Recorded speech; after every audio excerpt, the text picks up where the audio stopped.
예, 오후 시간에도 이렇게 함께 예배 드리게 해주신 하나님께 영광을 올려드립니다. 제가 이제 늘 말씀드리는데 겨울이 오면 이 밖은 추운데 이 안은 따뜻해요. 추운 데 있다가 따뜻한 데 들어오면 혈관이 늘어나면서 눈이 무거워집니다. 그래서 이럴 때는 식사하시고 나서 뭐 믹스 커피라도 한 잔 이렇게 드시면 오후 시간에 또 집중할 수 있지 않을까 이런 생각이 들고 그리고 이제 오후 예배 설교 시간을 또 재밌게 제가 또 말씀이 이렇게 재밌구나라는 것을 또 알려드려야 되겠죠, 그죠? 그래서 졸면 제 책임이기도 하고 그렇습니다. 오늘 내용은 참 재밌는 내용입니다. 저는 재밌게 읽었습니다. 무슨 내용이냐면 배경이 이렇죠. 이 벨사살 왕이 있었는데 이 벨사살이 다스릴 때 아버지 또 나보니두스도 역시 왕으로 있었죠. 근데 그 아버지가 이제 원정길에 가고 또 질병으로 인하여서 요양을 하고 있을 때 벨사살이 아들이지만 이 바벨론 성 안에서 통치를 하고 있었습니다. 그런데 지금 이제 그 메대와 바사 연합국과의 전쟁 중에 있었거든요. 근데 전쟁 중인데 왕궁 안에서 이렇게 1000명 이상의 귀족들을 불러서 연회를 할 수 있었다라는 것 자체도 상당히 좀 의아하긴 한데 뭐 고고학에 따르면 역사학자들의 책의 기록에 의하면 이 바벨론 성 안에는 20년치 양식이 저장되어 있었답니다. 그렇게 건축술이 20년 이상 곡식을 저장해도 별 문제가 없을 정도로 건축술이 뛰어난 나라가 바로 이 바벨론이죠. 그래서 바벨론의 건축술은 바벨탑에서부터 알 수 있지 않습니까? 그렇죠? 1왕조였던 니무롯의 후손들이 바벨탑을 쌓을 때 그 건축술이 대단했습니다. 그러니까 그 혈통들이니까 11왕조까지 왔으니 얼마나 많이 발전했겠습니까? 거기에다가 느부갓네살이라는 탁월한 왕이 있었기 때문에 이게 이 성이 그렇게 해서 건축이 가능해졌어요. 그러니까 적군이 둘러싸고 있어도 무슨 생각을 가졌냐면 야 저러다가 식량 떨어지면 돌아가겠지 하고 그 안에서는 연회를 베푸는 거죠. 마침 그 벨사살 왕의 선대인 나보니두스는 이 바벨론의 주신이었던 마두룩을 섬기는 것이 아니라 다른 신을 섬겼기 때문에 정치적으로 상당히 분열이 있었습니다. 그러니까 벨사살 입장에서는 종교도 통합하고 전쟁 앞에서 중앙 집권적 정치 권력을 유지하기 위해서 연회를 베풀어 그 분위기를 좀 전환하려고 했겠지요. 그런데 문제가 발생합니다. 그 술을 퍼마시는데 그 그릇을 세상에 성전에서 예배드리던 성전 그릇들을 가져와 가지고 거기 술 담아서 퍼마신 거예요. 그러니까 그 교만, 하나님을 무시하고 그 바벨론 안에 잡신들을 섬기는 그 교만을 하나님이 견딜 수가 없었죠. 그래서 손가락이 딱 등장하여서 석회벽에 글씨를 쓰게 됩니다. 굉장히 공포스러웠을 것 같아요. 초자연적 현상이지 않습니까? 여러분 지금 이제 예배를 막 드리고 있는데 물론 그런 일이 없겠지만 여기 막 손가락이 나타나서 여기 막 그 글씨를 쓴다. 막 카메라로 막 찍겠죠, 그죠? 놀라운 일이다. 근데 두려움도 같이 있다는 거예요. 근데 이 당시에는 오죽했겠습니까? 그래서 이걸 어떻게 해야 되냐 해석을 막 구하는데 이제 왕후가 이제 이 연회장 바깥에 있다가 들어와서 이제 설명을 하죠. 다니엘이 있습니다.라고 해서 오늘 13절 이하의 내용이 나오게 됩니다. 그래서 내용이 길어서 앞에는 안 읽었지만 같이 살펴봐야 되죠.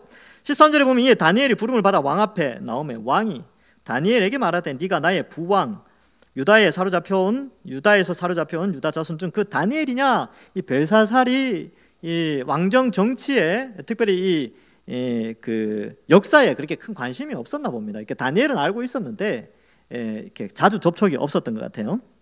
그래서 14절에 뭐 너한테는 신들의 영이 있다, 그 명철과 청문과 비상한 지혜가 있다고 하는데 지금 이 여러 지혜자와 술객들을 불러서 이 해석을 하려고 했는데 이게 아무도 해석을 못한다. 이거 어떻게 되겠느냐? 그것을 이제 이야기를 하죠. 그래서 16절에 보면 내가 내게 대하여 들은 즉 너는 해석을 잘하고 의문을 푼다 하도다. 이거를 해석해주면 자주색 옷을 입히고 금사슬을 내 목에 걸어주어 셋째 통치자로 삼아주겠다 이렇게 약속을 합니다. 첫째 통치자는 아버지인 나보니두스죠. 둘째 통치자인 자기 벨사살이고요. 그 다음에 통치자, 셋째 통치자로 삼겠다 이렇게 설명합니다. 그래서 다니엘이 이렇게 이제 상황을 보고 이제 대답을 하죠. 왕의 예물 17절에 보면 왕의 예물은 왕이 친히 가지십시오. 다니엘은 알고 있는 거예요. 야, 왕이 예물 줘봤자 이제 망하는데 오늘 밤에 끝나는데 뭐 그게 중요하겠냐? 그래서 왕이 가지십시오. 왕의 상급은 다른 사람에게 주십시오. 그럴지라도 내가 왕을 위하여 이 글을 읽으며 이 해석을 아래리다 이렇게 표현합니다. 그래서 이 타락한 왕궁에서 주어지는 것들에 대한 것보다 오히려 이 타락한 시대의 멸망 이것을 더 강조하고 있는 것이죠. 그리고 18절부터 여러분 이 21절까지 이 신하로서는 왕에게 참 용기를 내지 않으면 할 수 없는 말들을 해요. 뭘 이야기하냐면 죄를 지적합니다. 여러분 이렇게 신분이 낮은 사람이 신분이 높은 사람에게 죄를 지적하는 것은 쉽지 않은 일이지요. 근데 선지자이기 때문에 대언자이기 때문에 이 일을 해야 됩니다. 그래서 대언자들은 그래서 많이 죽었죠. 옛날에 선지자들이 많이 피를 흘렸습니다. 그렇지만 다니엘은 그대로 전달하게 됩니다. 그래서 어떤 교훈을 하느냐, 지극히 높으신 하나님이 왕에 붙인 느부갓네살에게 나라와 큰 권세와 영광과 위엄을 주셨고 이렇게 되는데, 왕의 부친이라는 표현을 썼지만 실제로 아버지가 아니라고 그랬어요. 그래서 그 밑에 여러 왕들이 있었죠. 에빌 무로닥도 있었고, 그래서 이 느부갓네살의 그 아들이었던 에빌 무로닥이 등장하게 되는데, 그 에빌 무로닥 지난번에 설교할 때 제가 그 이름을 좀 다르게 이야기했어요. 에빌 무로닥인데 이 사람이 열왕기 하에 등장하게 되는데 여호야김이 잡혀갔다라고 그랬는데 여호야김이 아니고 여호야긴이 잡혀갔습니다. 그 말이 그 말인데요 라고 생각할 수도 있는데 아닙니다. 여호야긴이 따로 있고 여호야김이 따로 있어요. 근데 제가 지난번 설교에 여호야김으로 말했는데 여호야긴입니다. 한번 볼까요? 열왕기하 25장 27절에 이렇게 나옵니다. 유다의 왕 여호야긴이 사로잡혀간 지 37년 곧 바벨론 왕 에윌 무로닥이 즉위한 원년 12월 그달 27일에 유다의 왕 여호야긴을 옥에서 내놓아 그 머리를 들게 했다. 이렇게 돼 있죠. 그죠? 그래서 이 느부갓네살 왕의 아들 에윌 무로닥이 등극했을 때에 여호야긴이 37년 만에 풀려나게 된다는 내용이 나오게 됩니다. 그래서 이 에윌 무로닥이 등극을 했지만 이 느부갓네살이 여러 여자랑 결혼을 했겠죠. 그래서 이복 형제가 있었어요. 이복 형제의 이름이 네리글리살이라고 합니다. 근데 이 네리글리살이 에윌 무로닥을 치고 자기가 왕으로 등극을 해요. 이제 반란이 일어난 거죠. 그렇죠. 그러다가 이제 네리글리살의 아들이 잠깐 등극하는데 그때 이 벨사살의 아버지인 나보니두스가 또 반란을 일으켜서 정권을 잡습니다. 그리고 그 나보니두스의 아들 벨사살이 이제 또 나누어서 통치를 하게 되지요. 그러니까 그 엄밀히 따지면 느부갓네살은 이 벨사살의 아버지가 아니고 또 이렇게 건너해서 이렇게 되는데, 이 11왕조에 있어서 바벨론 11왕조에 있어서 느부갓네살은 왕들의 아버지였습니다. 그래서 부친이다 이렇게 표현을 하죠. 역사의 아버지다 그러면 이제 헤로도토스 이런 표현을 많이 쓰거든요. 그러니까 그런 형태로 그러니까 상징적인 의미로 부친이라는 용어를 쓰고 있습니다. 그래서 19절에 보면 이제 느부갓네살 왕 이야기를 하죠. 그에게 큰 권세를 주셨다라고 되어 있고, 백성들과 나라들과 언어가 다른 모든 사람들이 그의 앞에서 떨며 두려워하였으며 그는 임의로 죽이며 임의로 살리며 임의로 높이며 임의로 낮추었습니다. 누구를 이야기하냐면 느부갓네살을 이야기하고 있어요. 지금 이제 역사 교육을 하고 있습니다. 지금 다니엘이 역사 교육을 하고 있어요. 벨사살 앞에서. 그리고 20절에 그가 마음이 높아지며 뜻이 완악하여 교만을 행함으로 그가 왕위에 패한 바 되며 그의 영광을 빼앗기게 되었습니다. 그래서 어떻게 됐습니까? 7대 동안 짐승처럼 살았었죠. 그 이야기가 21절에 나오죠. 사람 중에서 쫓겨나서 그 마음이 들짐승의 마음과 같았고 또 들나귀와 함께 살며 또 소처럼 풀을 먹으며 그의 몸이 하늘 이슬에 젖었으며 지극히 높으신 하나님이 사람 나라를 다스리며 자기의 뜻대로 누구든지 그 자리에 세우는 줄을 알기에 이르렀나이다. 이거 4장에 계속 나왔던 내용이죠. 5장에도 또 나오는 거죠. 지극히 높으신 하나님이 그 하나님의 뜻대로 누구든지 그 자리를 세우신다. 이게 이제 다시 한번 우리가 요거 이제 기억합시다. 하나님이 누구를 세우든지 하나님이 세우신다. 우리는 그렇게 생각할 수 있어요. 나라의 통치자. 그 이제 오늘날 같은 경우는 우리가 투표해서 세운다 생각하는데 저는 그렇게 생각합니다. 하나님이 세우신다. 저는 그렇게 생각합니다. 왜냐하면 모든 것은 하나님 손에 달려 있거든요. 각 나라 200 몇 개국이 있는데 그 나라의 통치자들을 하나님이 이 지구상의 나라들을 잘 다스리고 조정하시기 위해서 하나님의 주권 아래에서 누군가는 세우고 또 누군가는 떨어뜨리고 그렇게 하신다는 겁니다. 그러니까 우리는 늘 기도해야죠. 나라를 위해서 다스리는 자들을 위해서 누가 등극을 하든지 누가 뭐 국회의원이 되든지 대통령이 되든지 누가 법관이 되든지 우리는 다 기도해야 됩니다. 어쨌든 하나님이 세우신다. 이게 중요한 거예요. 이게. 근데 교만하면 안 돼요. 교만하면 어떻게 된다고요? 교만하면 망하게 된다. 우리도 마찬가지죠. 개인으로 이제 좀 축소를 해봅시다. 우리가 여기에 있는 것, 이 자리에 있는 것도 누가 세우셨습니까? 하나님이 세우셨죠. 여기 직분자들도 있죠. 장로님들, 시무 집사님들, 권사님들, 또 여러 봉사자들 있지 않습니까? 내가 한 것 같은데, 내가 노력해서 이 직분을 내가 얻은 것 같은데 사실은 하나님이 그렇게 세우셨습니다. 내가 했다 하는 순간, 교만이 들어가는 순간 패망이 그의 앞에 딱 서게 되는 것이죠. 그래서 겸손해야 됩니다. 이제 다음 주에 뭐 이제 임직자, 그 중직자 선거를 하는데도 우리 또 생각을 해야 되죠. 하나님이 세우신다. 하나님이 안 세우시면 이유가 있나 보다. 하나님이 세우시면 하나님이 세우셨다. 이게 이제 중직되고 야 역시 난 될 줄 알았어. 나 정도는 이렇게 돼야지. 그리고 또 그런 사람도 있어요. 몇 표 받았어? 뭐 이런 거. 그럼 물어요. 왜? 자기가 더 높이 더 인정받았다. 몇 표 받았어? 그래? 아유, 내 3표 더 받았구나. 뭐 이렇게. 이게 얼마나 교만합니까? 아유, 그런 거 따지지 마십시오. 하나님이 하시는 겁니다. 하나님이 세우실 만한 사람들을 세우신 거예요. 물론 질서에 따라서 질서를 부여하기 위해서 그렇게 또 차등이 이제 순서가 정해지긴 하지만 모두가 다 하나님이 세우신 거기 때문에 우리는 절대로 교만할 수 없습니다. 그러면 저는 아무것도 아닙니다. 저는 뭐 서리 집사도 아니고 저는 그냥 평신도입니다. 상관없습니다. 하나님이 이 자리에 불러주신 것, 세워주신 것만으로 우리는 엄청난 복을 받은 것이죠. 그래서 여러분 다음 주 그것 때문에 시험 안 들었으면 좋겠습니다. 그래서 오히려 그러한 것을 통하여 더 교회를 위해서 기도하십시오. 교회는 주님이 세우는 것입니다. 우리의 교만이 앞서게 되면 문제가 발생하게 되는 것이죠. 벨사살 왕도 그랬죠. 자기가 이룬 걸로 생각했어요. 근데 역사를 보면 아버지의 반역으로 인해서 자기가 왕이 됐거든요. 근데 자기 걸로 생각하고 뭐 자기는 통치 잘한다고 생각했지만 결국은 하나님을 무시하고 성전에 쓰이는 그 귀한 성물을 가지고 와서 술이나 따라 먹고 앉아 있었으니 하나님이 견디지 못하신 거죠. 그래서 교만은 패망의 선봉이 됩니다. 그래서 지극히 높으신 하나님이 사람을 다스리시며 자기의 뜻대로 누구든지 그 자리에 세우시는 줄을 알기에 이르렀습니다. 여러분, 그래서 낙심할 필요 없습니다. 여러분, 우리가 어떻게 쓰일지 아무도 몰라요. 하나님께서 귀하게 쓰실 것을 믿고 여러분들의 자녀들도 마찬가지예요.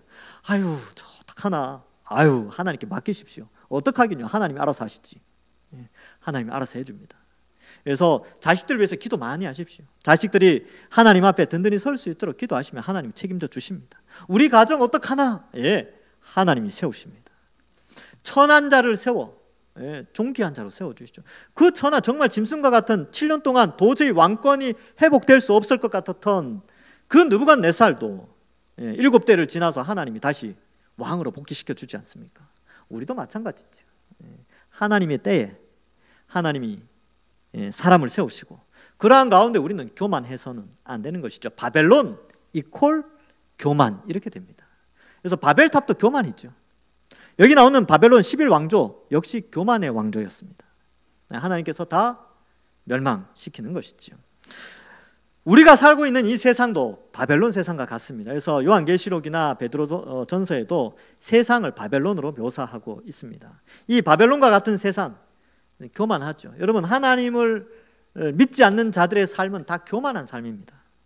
그들은 다 교만해요. 자랑하고 나타내고 높이고 이렇게 살아가는 사람들입니다. 그러나 하나님 앞에 교만한 사람들은 다 멸망한다. 우리는 그저 겸손하게 모든 것이 주의 은혜입니다. 이 고백을 입에 달고 살아야 됩니다. 그래서 저도 이제 배웠어요. 단 하루를 살아도 주의 은혜 없이는 살 수 없습니다. 저도 이거 배운 거거든요. 그러니까 여러분들도 이런 고백이 매일 있으면 좋아요. 오늘 하루를 살아도 내일 하루를 살아도 다 주의 은혜입니다. 이게 겸손한 자의 신앙 고백입니다. 자, 그래서 이제 다니엘이 그것을 우리에게 가르쳐주고 있지요. 벨사살을 교육할 뿐만 아니라 후대에 있는 우리에게도 하나님은 다니엘을 통해서 교훈하고 있습니다. 자, 22절 벨사살 왕이요 왕은 그의 아들이 되어서 후손이 되어서 이것을 알고도 아직도 마음을 낮추지 아니하고 여기 나오죠. 마음을 낮추지 않았어요. 교만했죠.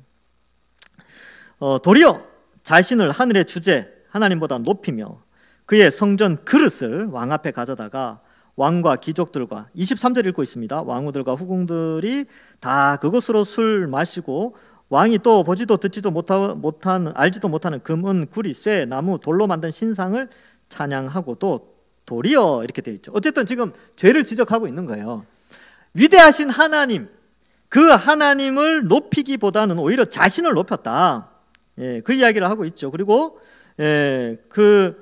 그것을 이제 성전 그릇을 술을 마셨다. 그리고 그것도 나쁜데 우상 앞에 노래하고 우상 숭배를 했다.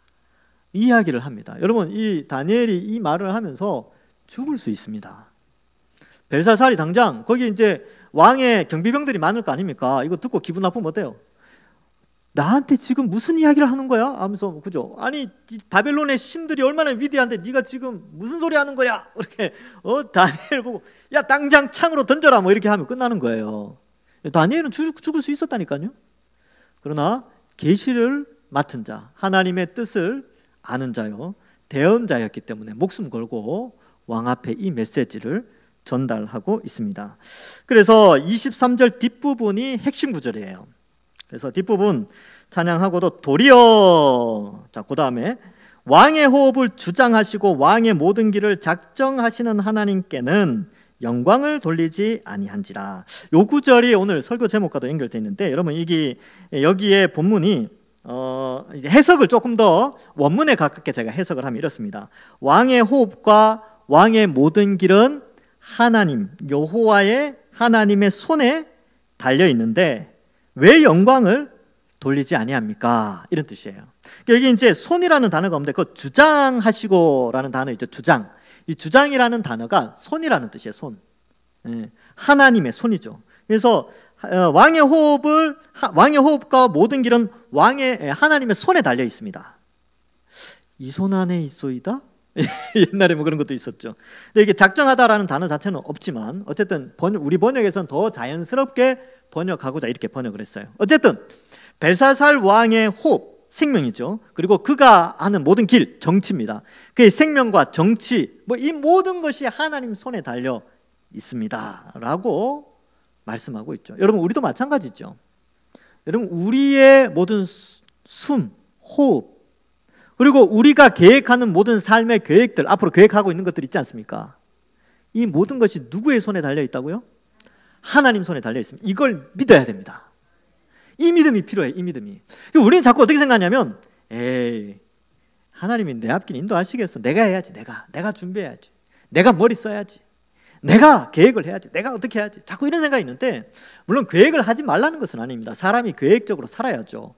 일하지도 않는 자는 먹지도 말라고 하셨는데 열심히 자기 계획을 세우고 일을 해야죠. 그러나 그 일을 이루시는 분은 누구시라고요? 하나님이십니다. 이 개념이 아주 중요하죠. 겸손한 자는 이 개념이 그의 마음속에 있기 때문에 자기의 계획이 성취되었을 때 교만하지 않습니다. 성취가 되어져서 많은 것을 획득했다라고 했을 때, 야, 내가 계획해서 된 게 아니라 내 계획을 하나님이 이루어 주셨구나 라고 해서 겸손하게 그 자리에서 겸손해지고 주를 위해서 쓰임 받을 수 있는 거죠. 만약에 그 계획이 이루어지지 않았으면 어떻게 됩니까? 좌절하지 않습니다. 왜? 나는 열심히 최선을 다했기 때문에. 그러나 하나님 뜻이 있어서 그 일이 이루어지지 않았다면 하나님 뜻이 있을 것이다 라고 믿기 때문에 좌절하지 않아요. 이런 사람들은. 그리고 다시 일어날 힘을 얻게 됩니다. 근데 하나님을 믿지 않으면요, 잘 되면 교만해져서 남들 무시하고 교만하고 자랑하게 되고, 안 되면 낙심하고 좌절하고 하나님 원망하고 막, 그죠, 타락한 삶을 살게 되고 막 그렇게 되는 거예요. 근데 믿음이 있는 자는 잘 됐을 때는 겸손하고요, 잘 되지 않았을 때는 낙심치 않고 다시 하나님 의지하게 됩니다. 이게 신앙의 힘이에요. 믿음의 힘, 우리가 살아가는 믿음의 삶의 모습입니다. 자, 그래서 왕의 호흡, 왕의 모든 길 하나님 손에 달려있다.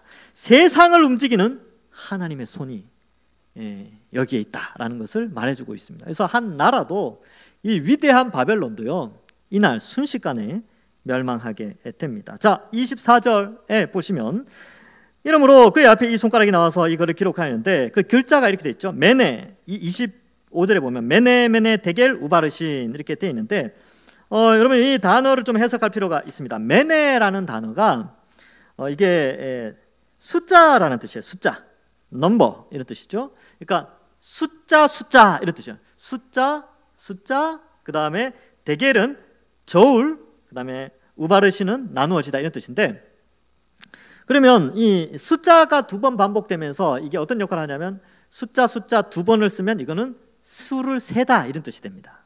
수를 세다. 그러니까 메네메네 이렇게 해석을 하고 그 다음 대겔을 해석하고 그 다음에 우바르신을 해석하게 됩니다.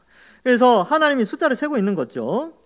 하나님께서 그의 그 벨사살의 삶 속에서 숫자들을 하나하나씩 세는 거예요. 그의 운명을 세고 계시는 것이죠. 여러분, 하나님이 이렇게 그냥 내버려 두지 않고 모든 인류의 역사 가운데 간섭하시고 또 개인 한 사람 한 사람을 세고 계시는 거예요. 우리의 운명과 우리의 삶의 여정들, 우리의 삶에 돌아온 믿음들 이런 것들을 세고 계시는 거예요. 예, 너 이렇게 우리가 이렇게 헌신하고 수고한 거 다 알고 계신다는. 그래서 긍정적으로 해석을 하면 우리가 예전에 주를 위해서, 예전도 아니죠, 지금까지 주를 위해서 헌신하고 봉사하고 눈물로 기도한 것 남들은 아무도 알아주지 않는다 할지라도 하나님은 세고 있어요. 다 세고 계세요. 그러니까 여러분 억울할 거 하나도 없어요. 다 갚아주십니다. 반대로 좀 부정적으로 생각을 하면 조금 우리가 잘못한 것들 있잖아요. 이 벨살사처럼 하나님 그것도 다 세고 계세요. 너 거짓말했구나. 너 속였구나. 너 남 미워했구나. 너 그 죄를 지었구나. 너 그런 죄를 짓다니. 이거 하나님 다 알고 계세요. 그러니까 회개하지 않으면 그대로 남아 있습니다. 그러니까 우리는 감사하게도 회개를 하지만 완전히 돌이키지만 그렇지 않으면 하나님 다 세고 계시고 그 셈의 결과는 심판으로 가죠. 의의 셈의 결과는 상급으로 주어집니다. 선한 일들에 대한 상급이 주어지죠. 그러니까 하나님 다 기억하세요. 여러분 선한 일 많이 하셔서 그 수의 셈을 받아서 하나님으로부터 큰 상급 받기를 간절히 소망합니다. 예, 저는 간절히 정말 저보다 더 많은 상급 받으셨으면 좋겠어요. 예. 자, 그래서 숫자를 센다라는 뜻이고 데겔이라는 것은 저울에 달다, 무게를 측정하다라는 뜻입니다. 그러니까 벨사살을 무게를 다는 거죠. 이 왕의 자격으로서 자격이 있는가, 이 무게를 다는 거예요. 여러분 우리도 마찬가지입니다. 여러분 우리에게도 하나님은 무게를 다세요. 네가 저 같은 경우는 목사로 그죠, 교육자들 마찬가지죠.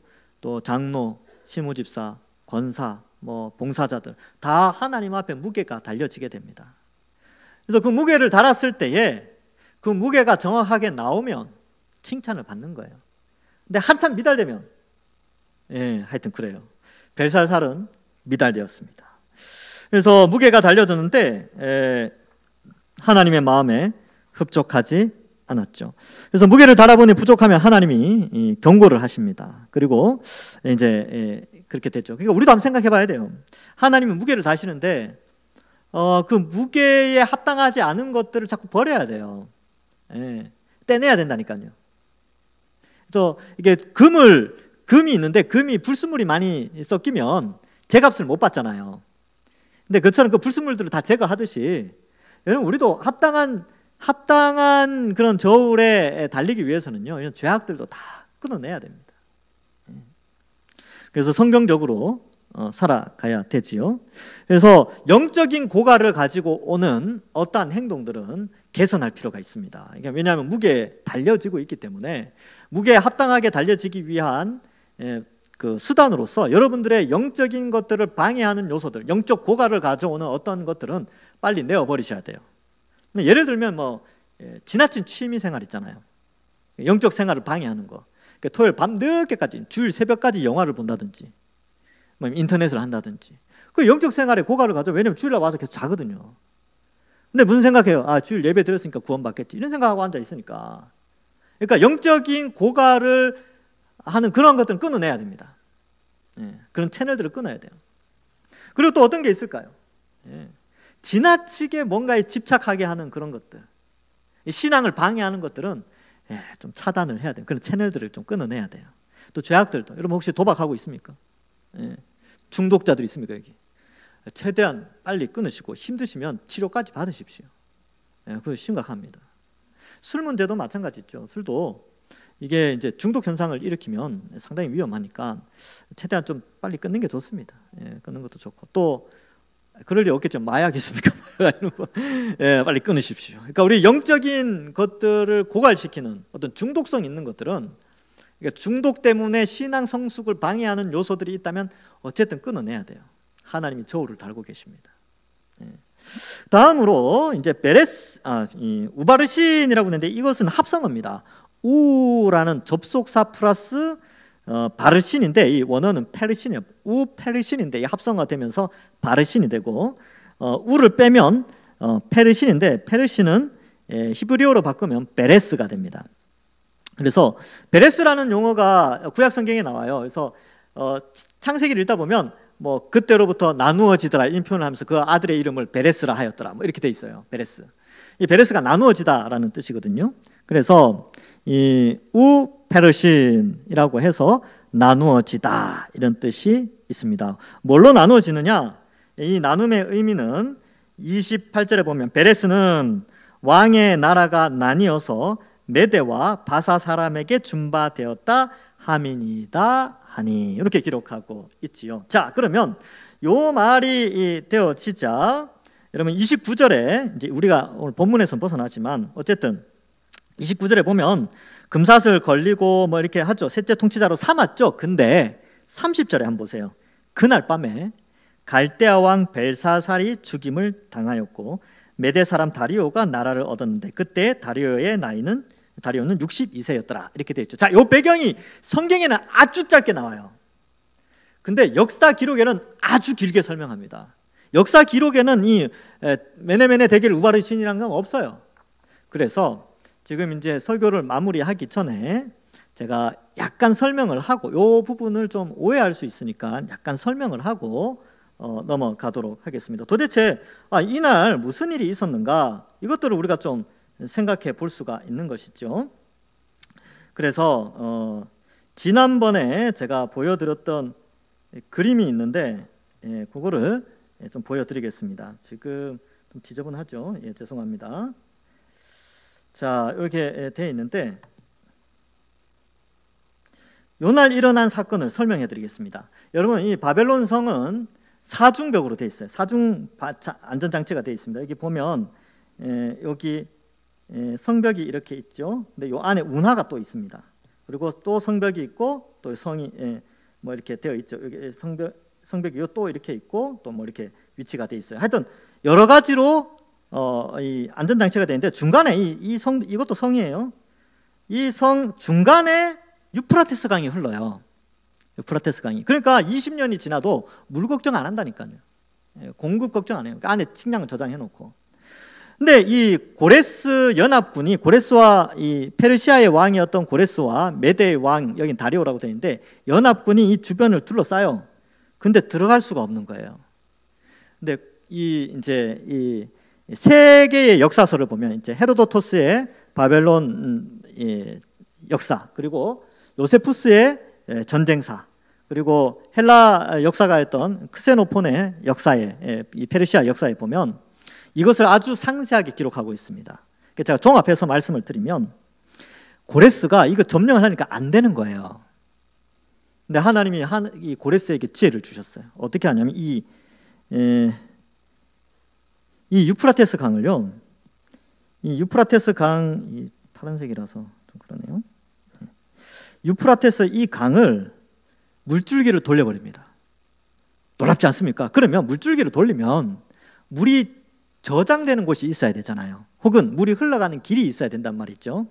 그런데 물이 다른 데로 돌이킬 수 있는 길이 없었어요. 근데 마침 이 상류 지역에 올라가 보니까 분지 하나가 있는 겁니다. 분지가 뭐냐면 이렇게 오목하게 파인 지역이에요. 분지.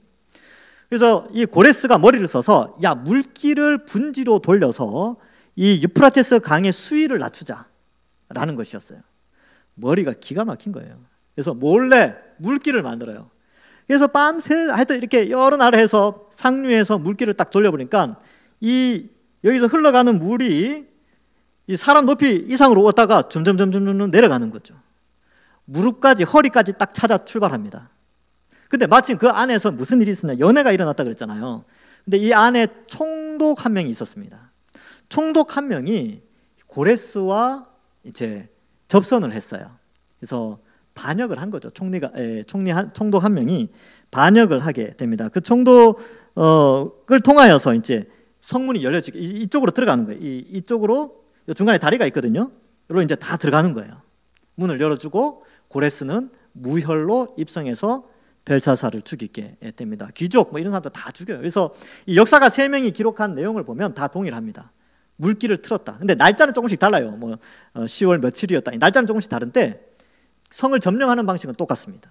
다 상부에서 물기를 분지로 돌려 분지에 물이 차기 전에 페르시아군이 바벨론을 점령했다. 뭐 하여튼 요약하면 그렇습니다. 예, 영상을 바꿔주세요. 대충 이제 어떻게 바벨론이 하루아침에 멸망하는지 아시겠죠? 순식간에. 그래서 이렇게 고레스가 쳐들어가서 바벨론을 점령하게 되는데, 문제는 그러면 여기 30절에 아니 벨사살이 죽으면 고레스가 통치해야 되는데 지금 누가 통치를 하냐면 다리오가 통치합니다. 근데 이 다리오가 누구냐 하면요, 고레스의 장인 어른입니다. 그리고 고레스가 메대를 점령할 때에 나중에 이제 최종 점령을 하게 되는데 이 사돈지간이 처갓집이기 때문에 상당히 배려를 많이 하고, 바벨론을 점령했을 때에 바벨론 성의 통치자를 자기가 등극하는 것이 아니라 그의 장인에게 대리 통치자로 맡기게 됩니다. 그래서 바벨론 성의 분봉왕이라고 해야 되나요? 그로 이 다리오가 등극하게 되는 것입니다. 그래서 요 역사적 배경이 그렇다는 거죠. 그러니까 여러분들 조금 역사와 본문이 다르다고 생각하시는 분들이 있어요. 저도 그렇게 오해를 했으니까. 왜냐면 아니 역사는 고레스가 바벨론을 점령했다고 하는데 왕은 다리오가 돼 있으니까 이거 성경이 잘못된 거냐 역사가 잘못된 거냐 할 수 있는데, 역사를 좀 더 꼼꼼히 살펴보면 알 수 있습니다. 그래서 다리오가 대신 통치를 하는데, 이 바벨론 지역을 바벨론 성 안은 다리오가 통치를 하지만 나중에 고레스의 아들인 캄비세스 2세가 옛날 바벨론 지역을 전체적으로 통치를 하고, 전체 페르시아 제국은 이제 BC 536년에 고레스가 등극하게 됩니다. 사실은 537년에 고레스가 등극을 하는데 등극한 다음 해를 원년으로 하기 때문에 536년에 고레스가 원년에 등극하게 되고, 이 멸망은 지금 바벨론의 멸망은 BC 539년입니다. 그러면 다리오가 몇 년 동안 바벨론에서 지냈냐면 2년에서 3년 사이 지내게 됐지요. 그래서 이 사건을 기록하고 있습니다. 그리고 성경에 보면 다리오가 여러 명이에요. 페르시아에 고레스의 증손자쯤 가면 또 다리오가 나옵니다. 그러니까 우리 헷갈리면 안 돼요. 이 다리오가 그 다리오고 이 다리오가 그 다리오다 이렇게 생각하시면 안 돼. 다리오가 엄청 많고요. 아닥사스다 왕도 1세, 2세, 3세, 4세까지 있어요. 그래서 이 아닥사스다가 누군지를 알아야 됩니다. 그러니까 요거는 제가 하면서 이제 설명을 해 드리도록 하겠습니다. 그래서 이 고레스가요, 머리가 상당히 좋았습니다. 그래서 이 메대 사람들과의 갈등이 있었는데 장인의 나라를 공격한 거죠. 처갓집 나라를 공격을 해서 나라를 점령하게 되는데 그 사람들의 반감이 있을 거 아닙니까? 그래서 바벨론을 넘겼어요. 바벨론을 그의 장인에게 넘기면서 이 메대 사람들의 환심을 샀다고 기록되어져 있습니다. 그리고 이제 이 다리오의 이 공식적인 이름은 시악사레스 2세입니다. 시악사레스 2세. 이제 그가 이제 그렇게 되죠. 어쨌든 그러한 돼 있고, 또 역사에 보면 이 다리오의 딸 이름이 카산다네인데, 이 카산다네가 고레스가 40세에 이제 결혼한 그의 부인이다 이렇게 또 표현하기도 합니다. 그건 역사에 기록된 거니까 하여튼 그렇게 됐고요. 말씀을 맺습니다. 우리가 여기서 한번 좀 생각해 볼 것은, 첫 번째는요, 교만하면 순식간에 망한다는 거예요. 교만하면. 벨사살은 하나님을 무시하고 교만하여졌습니다. 자신이 최고인 줄 알고 우상을 숭배했죠. 그리고 두 번째 교훈은요, 역사는 하나님이 이끌고 계시다는 겁니다. 여러분, 이 지구에 80억이 넘잖아요. 80억 인구가 살아가는데 이 모든 것을 다스리시고 200여 나라가 있는데 그 모든 것의 주인은 하나님이시라는 사실을 우리는 잊지 않아야 됩니다. 뉴스나 세계사를 보면 하나님이 없는 것처럼 보인다 할지라도 하나님은 지금도 살아계셔서 온 세계를 움직이고 다스리고 통치하고 계십니다. 세 번째 교훈은 뭐냐면, 이제 우리에게 교훈을 하는 거죠. 우리도 마찬가지죠. 하나님은 겸손한 자를 찾으시고 하나님은 천한 자를 세워 하나님의 도구로 사용하십니다. 누구나 다 여기 계신 모든 분들이 하나님의 귀한 도구로 또한 하나님이 사용하고 계시다라는 사실을 알고 우리 모두는 하나님 앞에서 겸손해야 됩니다. 그리고 이 바벨론의 멸망, 순식간에 멸망하는 이 장면을 통하여 말세에 예수님이 오셨을 때에 여러분들이 눈에 보이는 이 화려한 세상도 바벨론이 이 밤에 순식간에 멸망한 것처럼 순식간에 멸망한다는 사실, 이것이 요한계시록에 잘 기록되어 있죠. 한 시간에 망한다, 이런 표현이 요한계시록에 나옵니다. 그렇게 된다는 사실을 알고 이 세상에 너무 취해서 이것이 전부인 줄 알고 그렇게 사는 것이 아니라 주님 다시 오실 날 소망하고 하나님 의지하면서 비록 거친 광야와 같은 인생길이라 할지라도 하나님 앞에 겸손하게 살고 또 허락하신다면 더 귀하게 쓰임 받으시는 우리 모든 주의 백성들 되기를 주님의 이름으로 간절히 축원합니다. 기도하겠습니다. 하나님 아버지, 은혜를 감사합니다. 우리를 택하여 구원하여 주시고 하나님 자녀 삼아 주신 것 감사합니다. 오늘 말씀을 통하여서 다니엘이 목숨 걸고 하나님의 진리의 말씀을 대언하여 어떤 것처럼 우리도 하나님 진리의 말씀을 늘 가까이 하고 어떤 어려움이 있다 할지라도 그 말씀 붙잡고 살게 하시고 무엇보다도 교만하지 않고 겸손히 하나님 믿고 잘 섬기게 하시고 언젠가 또 주님께서 우리를 들어 쓰신다는 사실을 믿고 또 하나님 의지하며 낙심하지 않고 교만하지 않고 하나님만 의지하며 살아가는 저희들 되게 하여 주옵소서. 또한 이 나라와 온 세계는 주님이 주관하시고 이끌어 가신다는 사실을 믿고 나라를 위해서 기도하고 또 우리를 위하여서 교회를 위하여서 기도하며 주님 오실 날을 소망하며 살아가는 우리 모든 주의 백성들 될 수 있도록 축복하여 주시옵소서. 이번 한 주간도 힘있게 당당하게 이 땅을 살아가는 우리들 될 수 있도록 인도하여 주실 줄 믿사오며 예수님의 이름으로 기도하옵나이다. 아멘.